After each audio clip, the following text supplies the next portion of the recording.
Uh, our lesson today is on the old story of the first murder, possibly the first death, Cain and Abel.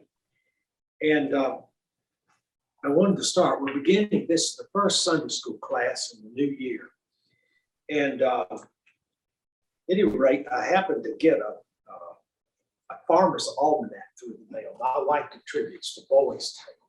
And so they send a planner and a farmer's almanac and a calendar, every year. And the one they sent this year, the almanac, had an interesting thing. And it's how resolutions have changed. And actually people making resolutions for the coming year go back to ancient Babylon, hundreds of years, maybe over 1,000 years before Christ.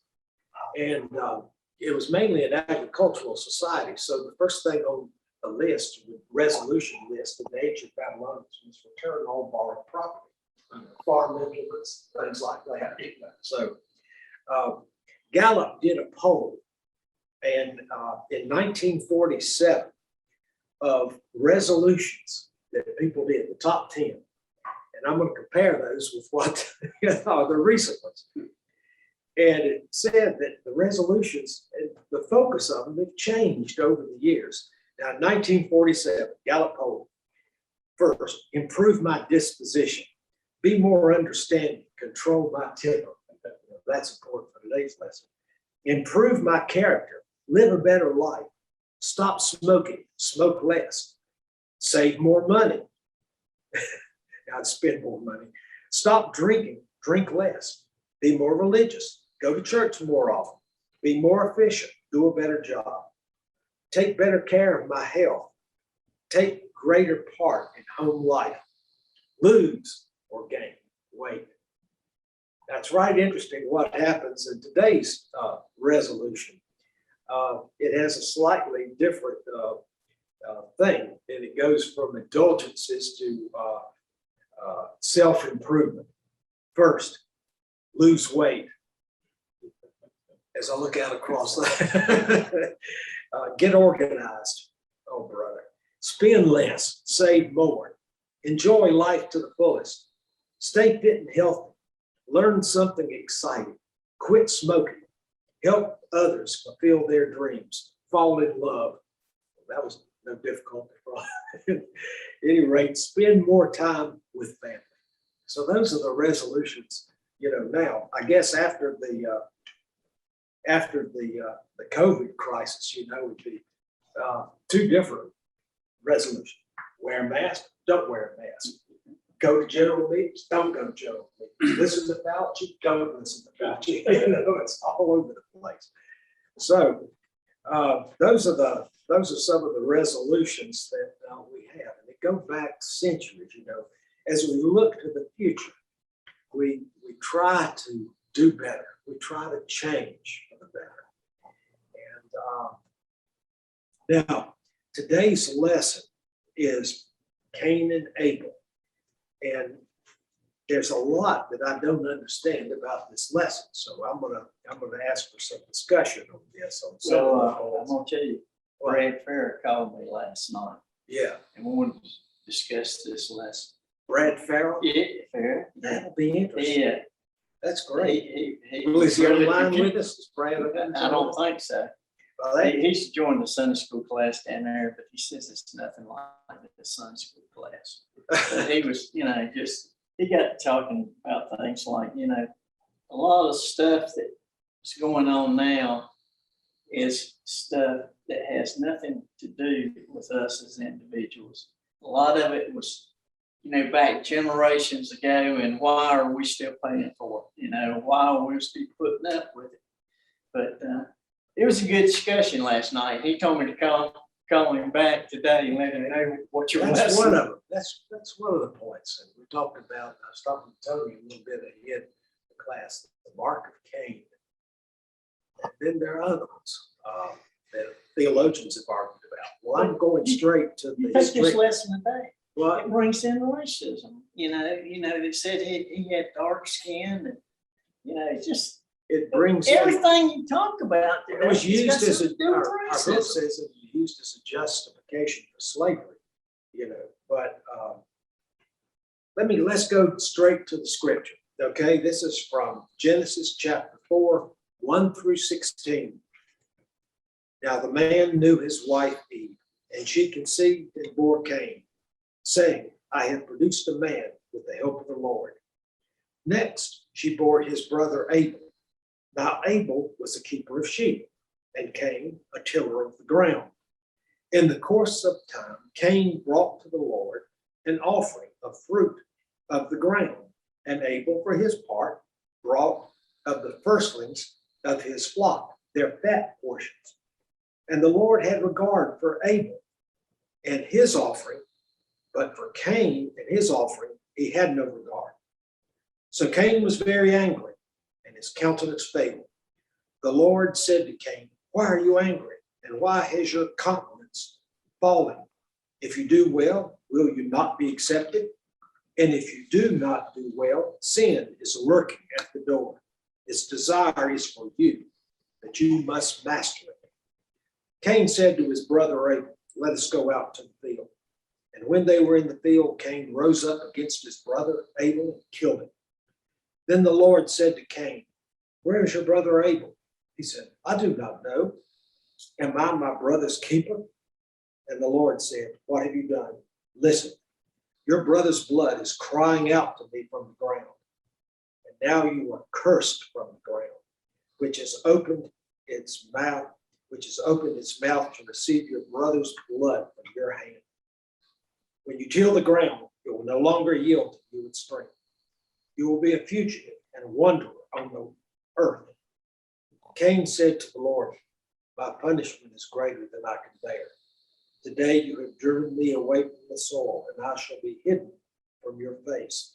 I shall be a fugitive and wanderer on the earth, and anyone who meets me may kill me. Then the Lord said to him, not so. Whoever kills Cain will suffer a sevenfold vengeance. And the Lord put a mark on Cain, so that no one who came upon him would kill him. Then Cain went away from the presence of the Lord and settled in the land of Nod, east of Eden. There's so much of this. Am I my brother's keeper? Went to live east of Eden. You know, there's a Steinbeck novel, East of Eden, about the two brothers. And James Dean's second movie, I've seen. And First of all, when you started out, what did she say? She said, I have gotten, read what the scripture said. okay, I have produced a man with the help of the Lord. No, she said, I Yeah, have produced a man. okay, She said, I have. She didn't say God has given me one. yeah, She said, I have produced one. Meaning that she did it herself instead of God has given me one. mhm, Meaning she is all power right there. What do you think She about said, she should have said, God has given me God has blessed me with a child? man. That's Yeah, right, with a child. with a child. And that's where she erred in faith right there. Now remember, this comes after them eating the forbidden fruit That's from right. the tree of knowledge. That's exactly right. It's not only the tree of knowledge, but it's of good and evil. Mhm. And so you have evil being distinguished. And you have that coming into question in this story. Now, Cain, the one thing that jumped out that theologians have argued about, apparently for centuries, is really why did God accept Abel's gift and not Cain's? And there's no explanation why he did that. Okay, it's open. Why do you think? Somebody make a guess. It seemed like it was kind of trivial. We threw some vegetables at him, as opposed to slaughtering an animal and giving fat. And I don't think that's the real story there. It's that God said, I didn't like that. didn't like your kid. Now, it may have been that you made less effort or whatever. So it was the way that Cain responded to being corrected. He's furious. He hunched up his back. He wouldn't take instruction. He wouldn't be instructed by the Lord, who tried to tell him that I didn't like that, but we're gonna move on. He just couldn't get over it. I think that's the real lesson. You know, If anything makes me mad, it's if my wife reminds me of something I did wrong, then I know I did wrong. That's when I know. Okay. Nothing will make you more angry. You need to get over that. You need to correct, and he couldn't do it. It's in the very, I looked up, there's one set of books that I'll go to, commentaries, written over 350 years ago, Matthew Henry's commentaries. Yes. And it's a fascinating, his take on it. And, but the print gets smaller and smaller. I don't know why. And, but what I got out of some of his notes on that particular part is that the difference in gifts was one of sincerity. And this comes close, that God could see into everybody's hearts. And he saw into the heart of Cain, and he saw to the heart of Abel. And then you have, though, Cain having some choices that in our lesson, God mentions that he's got choices that he can make. But he's furious, he's angry. And it's anger of a type that leads to action, which leads to murder, which leads to trying to cover it up and hiding from God, which of course Cain can't do. So a lot is in the motive, the anger, it's the seething anger. It's the differences. Let's think about it. Now, how many times in life have we met others that we're different from? And the temptation to look down on them, disagree with them, or whatever else, for any reason. And it could be racial, it could be anything. It's the anger, that leads to the action, which leads to, can lead to harm. Without shedding blood. Thomas? Without shedding of blood, there's no remission of sins.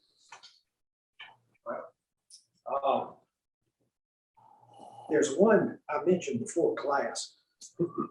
We see so many senseless things happen, where shootings, and the one that's been in the paper. Sam Morgan was one of the nicest people. Could talk. He was a revered coach, and a tournament was named in his honor. And it was a wholesome competition between high schools, and who would have ever thought that would lead to a situation where there's violence. And 2 kids being shot, 2 are now, I believe, juveniles under arrest, being held. So it's really hard to understand how it could happen. I mentioned this before class. When I first started, actual practice about 45 years ago, like many lawyers, you get your name on the indigent list. You don't pick your clients, the court picks the clients for you, and they ask you to represent. And then you represent the client, the state writes you a minimum check unless then for handling the case, but it keeps you from starving. You get from one case to the other with no food. But at any rate, I got assigned to a strange case, and it was a felony case involving a group of teens. And it happened in an area around Price High School, between Livingston College and Ennis Street, one of the neighborhoods way in the back there. There was an old kind of theater, it was built like a Quonset hut, no longer used, it was closed then. And there was a large building, brick building, which, hadn't been used. Well, there was a drug dealer who parked himself on the corner to sell drugs. And he had a bodyguard with him as he was taking in cash and dispensing the cocaine and powder. And a group of teenagers, always young teenagers, approached him, and apparently an argument ensued. So one of the teenagers, got into an argument with him, and the drug dealer did what the sheriff's deputy said, pimp slapped him, right upside the face. And all the teenagers were furious. So they went back. They were going to get him back. They were angry. And so, but they didn't have a gun. They had pieces of a gun and a few bullets left in drawers. And so they all gather around the table and try to figure out if they could put a firearm together. And like the Marx brothers do a drive-by shooting. So they finally figured out enough to be able to shoot and have a gun to do it. They're going to drive by and they're going to shoot. Now, it gets complicated at this point. The bodyguard, as they swerve by, and the guy's got, one of the boys has the gun, out the window. The bodyguard knows what they're going to do. So he draws his gun, and they both fire at the same time.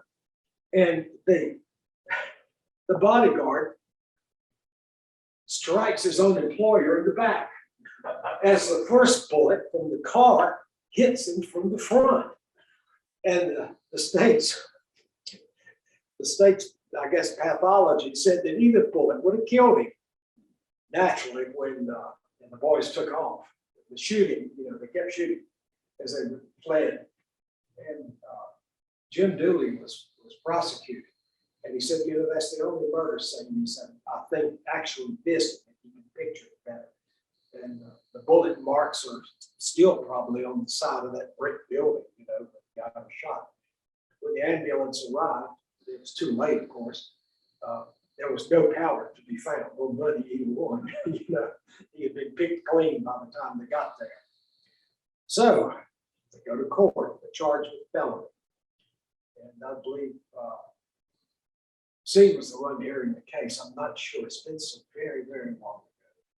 And they were so young to have done something like this. So take a person's life, the anger would lead to that. And so, of course, they hadn't been in trouble before.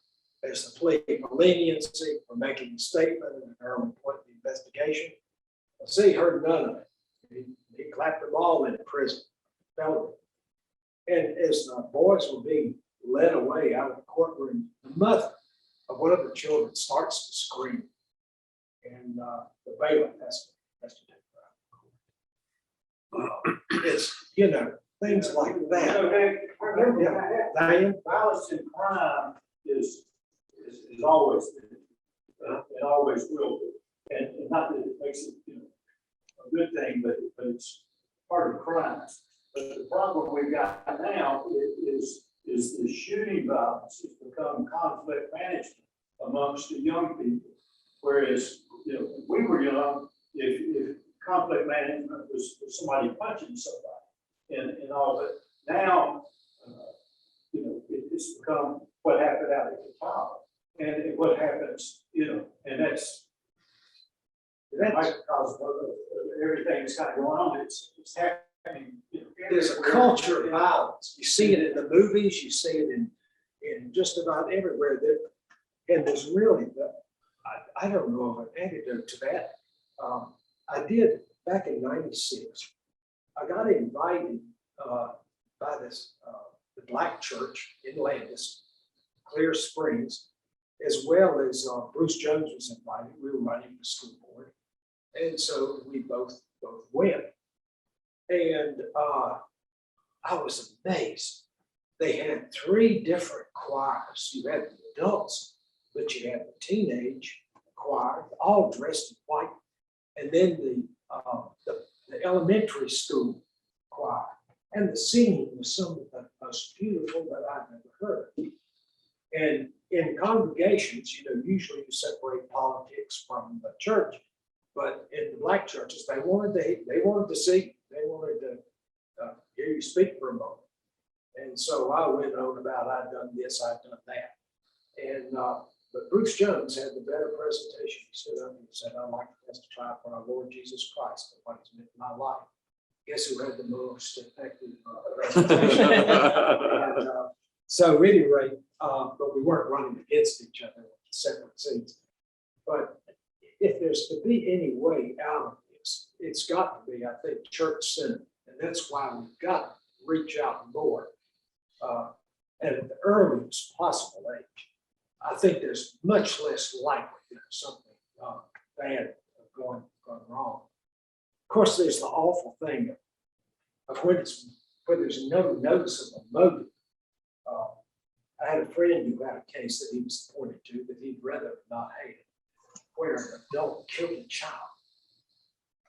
And when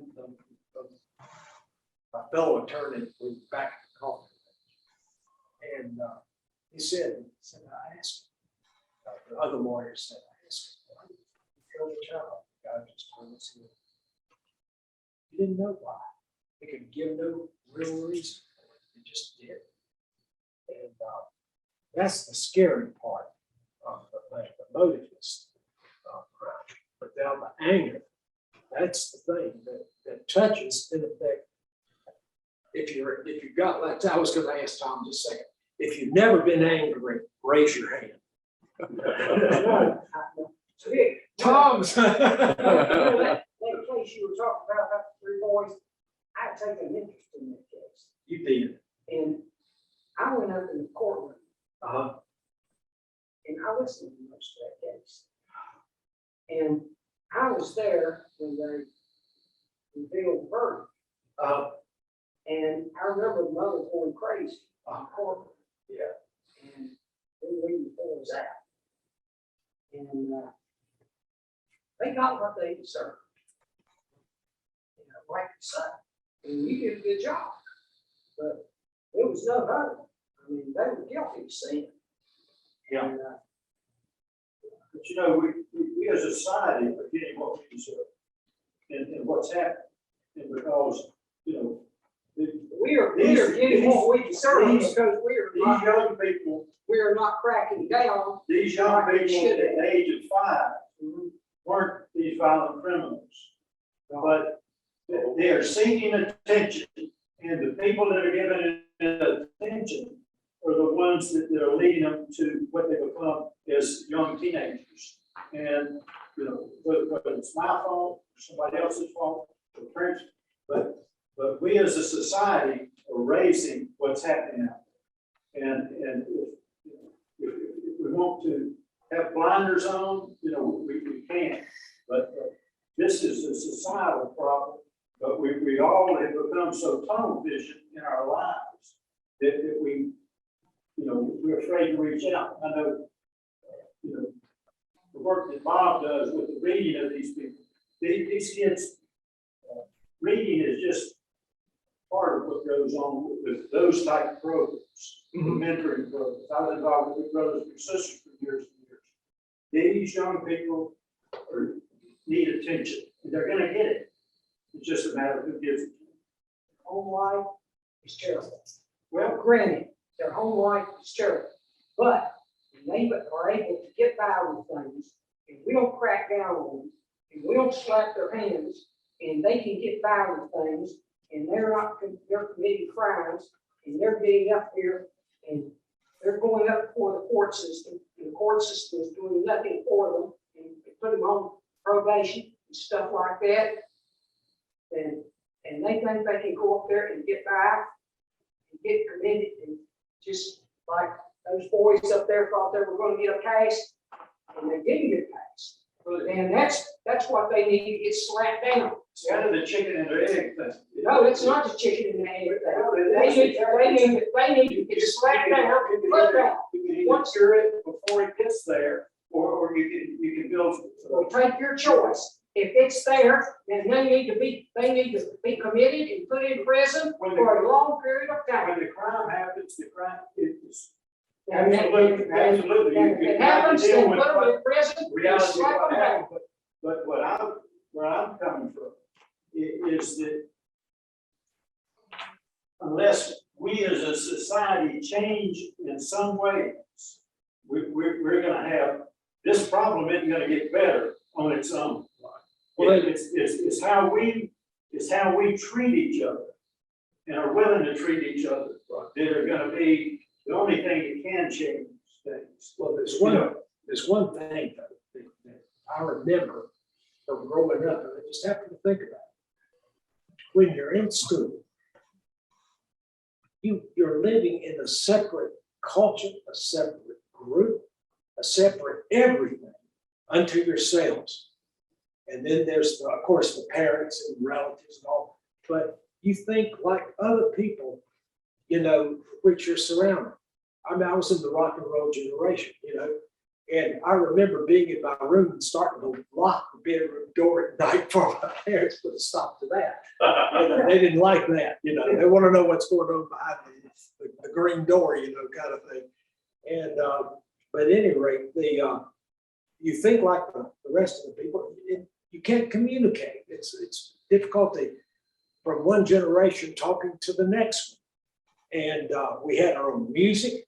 And I remember my mother got so mad about me playing over and over and over again, Little Richard's Long Tall Sally, that she came into the room and broke the 45 as it was turning around on the turntable. Do you know how hard it is to break a 45? And again, these people's home lives are what they are. Parenting is tough. I don't care where you are in life. And you're talking about a situation we had, one of our sons was going through that period. In fact, from about 13 to about 21, I think if you ask a child, would they like to go out to dinner with you or would they like to be beaten? And it's probably at 50-50, they just sort of be beaten as to have to go out and help. But we had, one of our sons was like, you're talking about walking in the room and closing the door. And so my wife said, she just took the door off the hinges, so he didn't have a door to his room. He could be in there, but he wasn't gonna be isolated in there. And so, It's a group. but it's a 24/7 job to get a kid from, about 14 to 21 with not having a fatal wreck. Let me tell you one other thing about the rock and roll and Little Richard and everything. This older guy came shuffling up to me in the courthouse in the lobby. You're in front of the camera. Okay. The guy came up to me in the courthouse in the lobby, real old guy. And he said, "Do you still play your rock and roll loud?" I said, "How did you know?" And he said, "I cut the peelers along across the street. And I could hear the power board." So at any rate, but that's, that's the problem. And solving it are different things. And sometimes incarceration, although, people ought to be punished when they're wrong, nevertheless, they almost become learning centers for how to perpetuate violence, the proper way to knock over a bank or whatever else, And are we gonna build more prisons? Is that the answer? One guy said that when 10% of the population is incarcerated, then no way the rest of the economy can pay to keep them up. And really, I don't know if we could ever settle all this, but I think we'd all agree on one thing, that to have a church-centered life where the scriptures are the basis, and Christ's lessons of love and forgiveness and thinking of others, that can help it make better people. I don't care how young they are. And that's the only way to break into that separate culture. So there's always hope. Now, I'm going to start with a Bob Harris quote. The name's on the board. Hope is guaranteed. Results not guaranteed. Bob Harris. Okay, so, oh goodness. So, Let me give a couple observations of what's been going on. sure. I'm back a little bit, looking at the big picture. We're coming up on 80 years of no major powers in the world killing each other. talk about shed blood in Auschwitz, the Japs killing the Chinese folks, and bombs being dropped, and major powers going in. The fact we've gone 80 years without a major conflict in our world is a huge amount. Stick around, we may have it yet. A huge amount of progress. We've never gone this long without killing one another. So we are, as a civilization, becoming more civilized. I hope so. It's, And that's something to be thankful for. yes, it is. Yes, I mean, it's a huge amount of progress.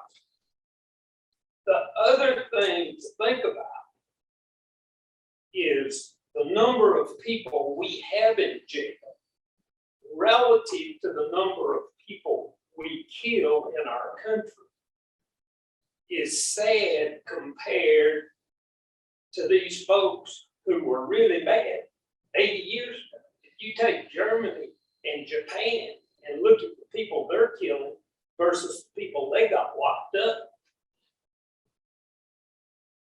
it makes you wonder what's going on. Yeah.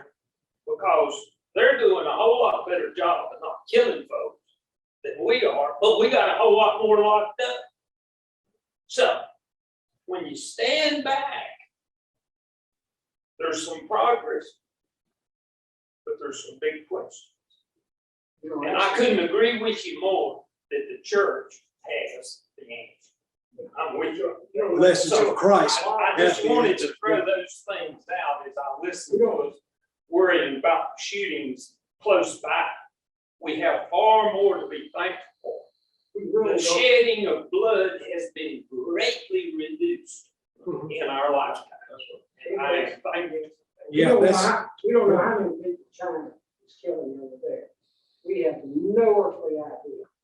We just know what. We know that 50 years ago, there were 50 million of them starved to death, and they're eating a lot better today. Yeah, That's right. We know that. We know how many they're telling us that are dying. We don't know how many they're dying. I've been there, there's a lot of people smiling. so there's one, let me do There's more some. people smiling in China than there are now. Well, listen, on this, I don't think we've solved theological questions of why God preferred one or the other. And just taking the scripture, they were different. Cain and Abel were different people and different backgrounds, but there was something that came between, and that was anger, which led to uncontrolled anger, which led to violence. And so the lesson is that we've got to all be better people and bring our young up better with this hope in the future. Now, in the lesson, to wrap this up, Cain goes on in the land of Nod, east of Eden. The father, one generation after another. The seventh generation after turned out well. I think the name was Enoch, and they named the first city after him. So there was evil eventually leading to good. Thomas.